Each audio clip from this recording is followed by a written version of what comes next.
नमस्कार। आज आमे भगवत गीता भीतर को टिके पसिबा। प्रथम अध्याय अर्जुन विषाद जोगुरु श्लोक संख्या 1.8।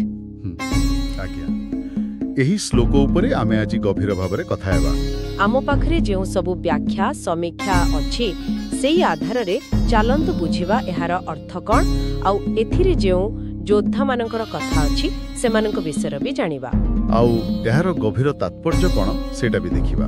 हाँ, कथाटा आरंभ होउछि सेइठु माने कुरुक्षेत्र युद्धभूमि। दुर्योधन सेठी निज गुरु द्रोणाचार्यଙ୍କ पाखरे हाँ निज पक्षर बड़ बड़ योद्धा मानकर ना गणुछंती। एक प्रकार शक्ति प्रदर्शन किंतु कथारे ठीक। तेबे से श्लोकटी कोन थिला? श्लोकटी हेउछि भीष्मश्च कर्णश्च कृपश्च समितिञ्जयः अश्वत्थामा विकर्णश्च सौमदत्तिश्च तथैव च। ओडिया रे कहले हाँ भीष्मश्च कर्णश्च कृपश्च समितिञ्जयः अश्वत्थामा विकर्णश्च सौमदत्तिश्च तथैव च। अच्छा, एथिरे तो केते जण मुख्य योद्धांक ना आसुछि। भीष्म, कर्ण, कृपाचार्य आउ तांकु समितिञ्जय कुहा जाइछि। हाँ माने युद्ध विजयी। तापरे अश्वत्थामा, विकर्ण आउ सौमदत्ति माने भूरिश्रवा। एकदम ठीक। एमाने समस्ते कौरव पक्षर बड़ बड़ महारथी। अच्छा, महारथी कहले टिके बुझेई देबे कि? देखंतो महारथी माने साधारण योद्धा नहंती। एमाने हेले सेमिति वीर जे एका एका हजार हजार सैनिकों सह लड़ी पारिबे, बहुत शक्तिशाली। बुझिली। तो दुर्योधन ए सब ना निज गुरु द्रोणाचार्य को कहउछंती। काहेकि माने क्यों ना से नउछंती? से कहउछंती पितामह भीष्मंक कथा, निजर परम मित्र कर्णंक कथा, राजगुरु कृपाचार्यंक कथा आउ द्रोणंक निज पुओ अश्वत्थामा, तांको भाई विकर्ण आउ जणे पराक्रमी वीर भूरिश्रवा, एमती समस्तंक ना। किंतु मो मनरे गोटे प्रश्न आसुछि, एमती खाली ना गणिबार माने कोन? एटा कोन खाली निजर शक्ति देखेबा पई थिला ना आउ किछि कारण थिला? एटा बहुत भलो प्रश्न। देखंतु बाहर को तो लागि पारे जे से निज सेनार बळ देखौछंती, समस्तंकर मनोबल बढ़ौछंती। हाँ से या तो लागुछि। किंतु अनेक व्याख्याकार कहंती कि एहा भितर दुर्योधनंकर गोटे कोन कहंती गभीर असुरक्षित भावना लुचि रहिछि। ओहो, असुरक्षा केमिति? माने से जेमिति निज पक्षर शक्ति को बारंबार मने पकाई निजको ही सांत्वना देउछंती, निजको आश्वासना देबाकू चेष्टा करूछंती। अच्छा, अर्थात ए जो ना गणा चलीछि एटा मोटे रणनीतिक आत्मविश्वासर प्रदर्शन नुहे बोधे। हाँ सेया लागुछि। एहा बरं गोटे मनस्तात्विक आश्रय परिमाणे होउछि। माने निजको आउ निज लोकंकु बुझेबा पई जे आमे किछि कम शक्तिशाली नुह।